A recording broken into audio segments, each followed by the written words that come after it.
안녕하세요. 저는 한양대학교 행정학과에 일반 편입학에 성공한 후 현재는 김영편이 노량진에서 연구 강사로 일하고 있는 김영민이라고 합니다. 9월부터는 논리와 독해 수업의 비중이 늘어나게 되는데요. 따라서 문법 공부를 할 시간이 부족하게 될 겁니다. 그리고 9월 달부터는 기출풀이도 진행을 하게 됩니다. 근데 8월 달까지 문법이 끝내지 않게 됐다고 하면은 9월 달에 기출풀이를 할 때 문법 문제를 찍을 수는 없잖아요. 따라서 실전 문제풀이를 위해서 8월 달에 문법 공부를 끝내는 것을 추천드립니다. 지금 8월 남은 한 달 동안은 이 두 가지를 꼭 하시길 바랍니다. 우선은 첫 번째로 너무 지역적인 문제들보다는 가장 많이 나오고 출제되는 파트들을 먼저 공부하시기를 바랍니다. 두 번째로 유독 내가 많이 틀리고 헷갈리는 파트들이 있을 거예요. 그런 파트들을 잘 찾아서 보완하는 방식으로 학습을 하시길 바랍니다. 한 달 동안 문법을 끝내기 위해서는 문제만 냅다 풀지 말고 지금 이론 공부를 시작하세요.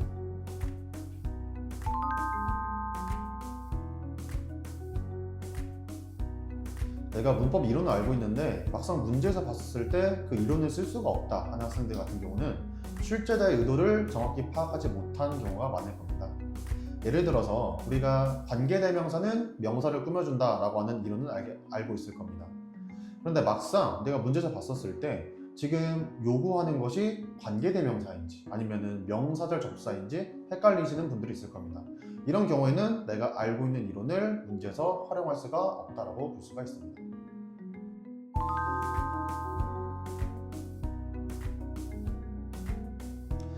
지금 같은 경우는 두 가지 경우로 나누는 게 좋을 것 같아요. 예를 들어서 10개 문제를 푼다라고 가정을 해봤을 때 3, 4개 혹은 그 미만으로 틀린 학생들은 아마 내가 현재 이론 공부가 제대로 되어 있지 않은 경우가 많을 겁니다.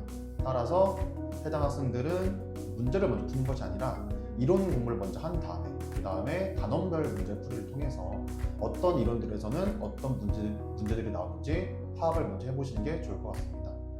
그리고 10개를 문제를 푼다라고 가정해봤을 때 절반 이상은 맞지만 내가 정확한 근거를 찾으면서 푸는 게 아닌 것 같다. 혹은 내가 맞았는데도 뭔가 찍어서 문제를 푼 것 같다 하는 학생들이 있을 텐데요. 그런 학생들 같은 경우는 문제풀이를 먼저 한 다음에 그 다음에 내가 헷갈리는 부분들, 내가 틀렸던 부분들의 이론 수업만 같이 보충해 주신 식으로 공부를 하게 되면 좋을 것 같습니다.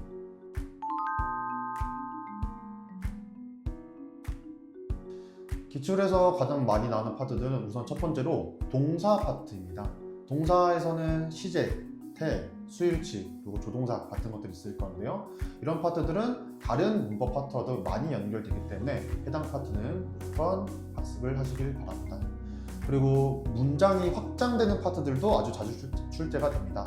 문장의 확장이라고 하면은 예를 들어서 관계대명사와 명사절 접사 이 두 가지로 크게 나눠볼 수가 있습니다.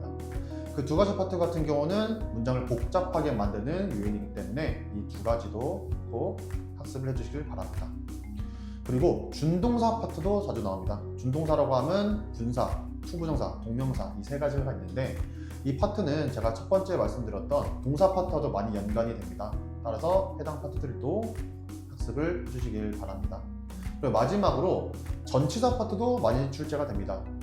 전치사 파트 같은 경우는 앞선 파트들과는 다르게 어떤 문법적으로 분석을 하기보다는 암기에 가까운 파트라고 볼 수가 있습니다.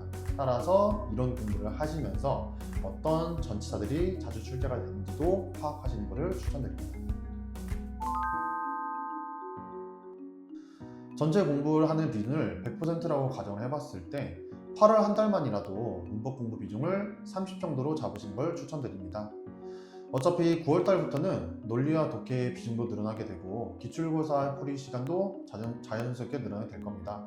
따라서 지금 시기에 만약에 내가 문법이 부족하다라고 하면은 많게는 40까지도 문법 공부에 할애를 하시는 것을 추천드립니다. 오답노트 관련해서는 제가 학생들한테 좀 질문을 많이 받아봤는데요. 우선 결론만 먼저 말씀드리자라고 하면은 내가 오답노트를 작성해서 많이 보고 잘 활용할 수 있을 것 같다 하는 학생들은 작성하시는 게 좋습니다. 그런데 내가 안 그래도 지금 볼 자료도 많은데 오답노트까지 추가로 본다라고 하면은 너무 복잡해질 것 같아요 라는 학생들이 있을 거예요. 그런 학생들 같은 경우는 오답노트보다는 이제 내가 현재 공부하고 있는 문법 이론책이나 아니면 문법 문제풀이 책에 간단한 메모지를 작성해서 오답노트를 대체하시는 것도 좋은 방법이라고 생각합니다. 여러분들 우리 솔직하게 나중에 9월달, 10월달, 11월달 가면서 기출고사도 많이 풀어야 되고 논리도 해야 돼요, 독기도 해야 돼요, 단어도 많이 봐야 돼요. 그때 문법을 할 수가 있을까요? 지금이 여러분들이 문법 공부를 할 수 있는 마지막 기회입니다. 따라서 제가 오늘 드린 조언들과 그리고 추천사항들 잘 확인하신 다음에 문법 꼭 버리지 말고 잘 챙겨가시길 바랍니다.